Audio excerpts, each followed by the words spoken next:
جی doctor صاحب، ایک اور حدیث شریف ہے بخاری کی پہلی جلد میں، حضرت امیر معاویہ رضی اللہ تعالیٰ عنہ کی روایت ہے وہ کہ آپ روایت کرتے ہیں کہ حضور اکرم صلی اللہ علیہ وسلم نے ارشاد فرمایا کہ جب اللہ تعالیٰ کسی بندے سے خیر کا ارادہ فرماتے ہیں تو اسے تفقہ فی الدین دیتے ہیں، دین کی سمجھ بوجھ دیتے ہیں اس کو۔ اس حدیث شریف کا اگلا حصہ ہے کہ سرکار دو عالم صلی اللہ علیہ وسلم ارشاد فرماتے ہیں کہ دیتے تو اللہ ہی ہیں لیکن تقسیم ہم کرتے ہیں۔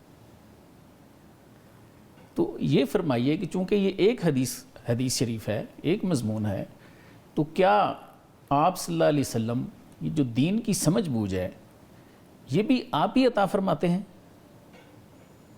سر بسم اللہ الرحمن الرحیم۔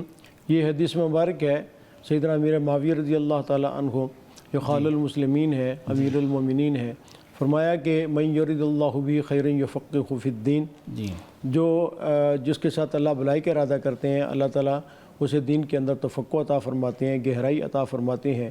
قرآن کریم کے اندر آپ صلی اللہ علیہ وسلم کی بعثت کے جو 4 مقاصد بیان کیے گئے تو اس کے اندر ایک بعثت یہ مقصد یہ بھی تھا کہ وَيُزَكِّيهِمْ وَيُعَلِّمُهُ الْكِتَابَ وَالْحِكْمَةَ، درست، یہ حکمت اور اسی طرح تفقہ فی الدین۔ اور اسی طرح ایک اور آیت میں فرمایا وَمَن يُؤْتَ الْحِكْمَةَ فَقَدْ أُوتِيَ خَيْرًا كَثِيرًا، جس کو اللہ نے حکمت عطا فرمائی اس کو اللہ نے خیر کثیر عطا فرمائی۔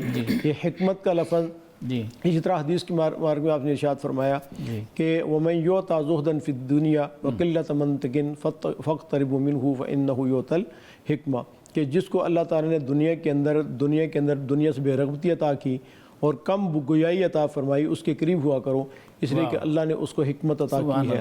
یہ حکمت اور تفقہ ایک ہی چیز ہے۔ یہ مفسرین نے لکھا ہے کہ یہ جو آپ کے نبوت کے 4 مقاصد میں حکمت کا لفظ ہے، اس سے مراد فقہ ہے، تفقہ کا دین ہے، گہرائی ہے۔ تو یہ اللہ تعالیٰ جو ہے وہ مطلب ہے کہ عطا فرماتے ہیں جس سے اللہ خیر کا ارادہ کرتے ہیں، حکمت یا تفقہ فی الدین عطا کرتے ہیں۔ تو پھر فرمایا کہ ہے واللہ معطی وانا قاسم، ٹھیک ہے، الفاظ مختلف ہو سکتے ہیں، یا یعطی کے الفاظ بھی ہیں کہ اللہ تعالیٰ عطا کرنے والے ہیں، میں تو تقسیم کرنے والا ہوں۔ سبحان اللہ۔ نبوت نام ہی اسی چیز کا ہے کہ اللہ سے لے کر بندوں میں تقسیم کرنا۔ واہ واہ، سبحان اللہ۔ یعنی نبوت جو ہوتی ہے، نبی یہ اللہ اور اس کے بندوں کے درمیان جو ہے واسطہ ہوتا ہے، سبحان اللہ، ادھر سے لیتے ہیں اور آگے جو ہے وہ تقسیم کرتے جاتے ہیں۔ تو یہ تفقہ فی الدین اللہ جس کو چاہے عطا کر دیتے ہیں۔ مختصر سا واقعہ ذکر کروں گا کہ تفقہ ایک ہے کہ حدیثیں بہت زیادہ یاد کر لینا یا قرآن کریم یاد کر لینا، لیکن تفقہ کیا چیز ہے کہ محدثین کا ایک گروہ بیٹھا ہوا ہے، تو ان کے پاس ایک عورت آتی ہے جن کو بہت لاکھوں حدیثیں یاد ہیں، تو آ کے کہتی ہے کہ کیا ایک عورت جو ہے اگر کوئی مطلب ہے کہ اپنی فوت ہو جائے، ٹھیک ہے، تو اس کی اور کوئی اس کو غسل دینے والا موجود نہیں ہے، صرف اس کی بیوی ہے، لیکن بیوی حالتیں اس میں یعنی پیریڈ ہے، ایام ہے، یا کوئی پاکی کی حالت اس کی نہیں ہے، تو کیا اس کو غسل دے سکتی ہے؟ تو اب ان کو حدیثیں تو یاد تھیں، لیکن تفقہ فی الدین یہ اللہ جس کو چاہتے ہیں عطا فرماتے ہیں۔ تو کہنے لگے کہ خاموش ہو گئے، کہتے ہیں اچھا میں وہ حنیفہ سے پوچھتی ہوں جا کے۔ میں نے کہا کہ ان سے پوچھ تو لیں، لیکن جب واپس آئیں تو جو مسئلہ بتائیں گے نا تو ہمیں بھی بتانا پوچھنا ہے کہ یہ کس حدیث سے آپ نے مسئلہ نکالا۔ امام صاحب سے پوچھا تو امام صاحب نے فرمایا ہاں بالکل دے سکتی ہے۔ کہتی ہے مسئلہ آپ نے بتایا ہے لیکن کس حدیث سے؟ تو اس نے کہا کہ امی عائشہ رضی اللہ تعالیٰ ارشاد فرماتی ہیں کہ آپ صلی اللہ علیہ وسلم جو ہے وہ مطلب میں ان کے ہاتھ پہ کنگھی کرتی تھی، سر پہ کنگھی، حالانکہ میری پاکی کی حالت نہیں ہوتی تھی۔ تو اگر جو ہے وہ نبوت کو کنگھا کیا جا سکتا ہے ہاتھ کے نفاقی میں، تو ایک عام مرد جو ہے تو وہ جب واپس سے جب آئیں تو آگے مسئلہ بیان کیا، تو انہوں نے کہا کہ کیا مسئلہ بیان کر؟ جی دے سکتی ہے، غسل دے سکتی ہے۔ انہوں نے کہا جی حدیث کون سی؟ فرمایا کہ یہ حدیث ہے۔ محدثین کہنے لگے کہ اچھا یہ حدیث تو ہمیں اس طرح یاد ہے، اس طرح یاد ہے، اس طرح یاد ہے، یعنی وہ حدیث جو آپ صلی اللہ علیہ وسلم والی تھی یاد تو تھی، لیکن اس سے مسئلہ نکالنا، گہرائی اور تفقہ جو ہے یہ وَمَن يَرِدِ اللَّهُ بِهِ خَيْرًا يُفَقِّهْهُ فِي الدِّينِ۔ عمر فاروق رضی اللہ تعالیٰ عنہ منبر پہ کھڑے ہیں اور یہ کہا کہ تم میں سے کوئی آدمی زیادہ مہر متعین نہ کرے۔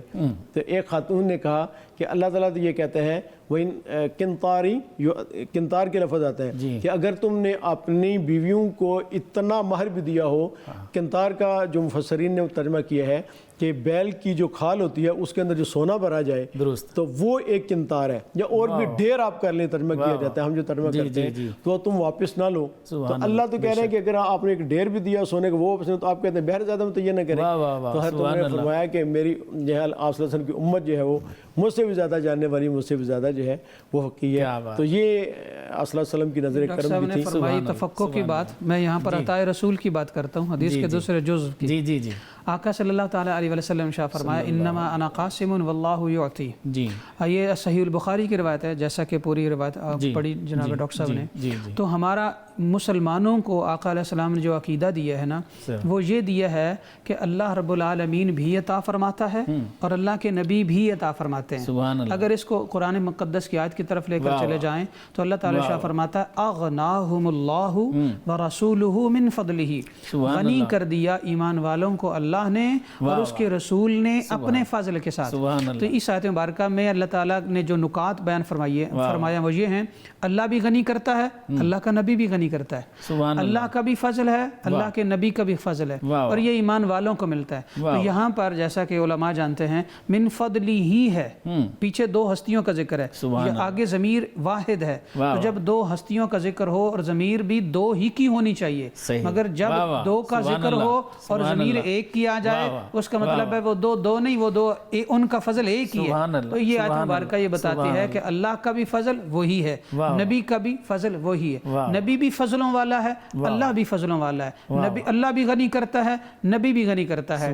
یہاں یہ بات ضرور ذہن میں رکھنی چاہیے کہ جو کچھ بھی نبی عطا فرماتا ہے وہ اللہ ہی کو تو ہے. یہی تو وجہ ہے کہ کل کائنات میں جو بھی ہے وہ سب نبی عطا کرتا ہے. اب ہمیں جو کچھ ملتا ہے اگر ہم یہ کہیں کہ ہم ڈائریکٹ اللہ سے لیں گے وہ بے فیض ہے اور وہ بے برکتہ ہے، وہ بے نوری چیز ہے. اور اگر ہم یہ کہیں کہ ہم اللہ سے لیں گے بوسیلہ مصطفیٰ لیں گے تو پھر وہ ہر چیز برکت والی ہے، چاہے وہ رزق ہو، وہ اولاد ہو، وہ علم ہو، وہ کردار ہو، وہ جائیداد ہو، وہ دنیا کی کوئی چیز بھی ہو. اور یہی وجہ ہے کہ ہم کہتے ہیں سب سے اولا و اعلیٰ ہمارا نبی، سب سے بالا و والا ہمارا نبی، خلق سے اولیاء، اولیاء سے رسول، سب رسولوں سے اعلیٰ ہمارا نبی. اور بعد از خدا بزرگ توئی قصہ مختصر، یعنی اللہ ایک ہے، وحدہ لا شریک ہے، وہ معبود برحق ہے، اس جیسا کوئی نہیں جو کہ معبود ہو سکے، کوئی نبی بھی اس قابل نہیں. مگر اللہ کے بعد صفات کے تمام الفاظ، محبتوں کے تمام جذبات اور پیار کے ساری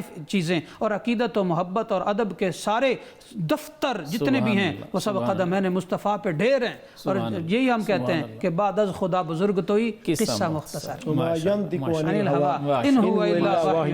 اس کو کسی نے یوں شاعر نے ذکر کیا کہ گفتہ او گفتہ اللہ بود، مولانا روم کا ہے جی، گفتہ او گفتہ اللہ بود، اگر از حلقوں میں عبداللہ بود، یعنی آپ صلی اللہ علیہ وسلم وہی زبان سے نطق فرماتے ہیں جو اللہ تعالیٰ نے کہا ہوتا ہے اپنی طرف سے. آپ کو اور اسی نطق کی بات کروں تو شاعر کہتا ہے ہزار بار بشویم دہن بمشک و گلاب، ہزار بار بشویم دہن بمشک و گلاب، ہنوز نام تو گفتم کمال بے ادبی. تو یہ آقا علیہ السلام کا نام لینا بھی ہزاروں بار مشک سے زبان دھو کر لینے کے قابل ہوتا ہے. ہم تو گندے مندے گناہگار خطا کار، ہماری کیا اوقات ہے کہ نبی کے بارے میں بات کریں. لہذا تذکرہ کرو عقیدت سے، محبت سے ڈوب کر، تاکہ دونوں جہانوں میں کامیاب ہو جاؤ.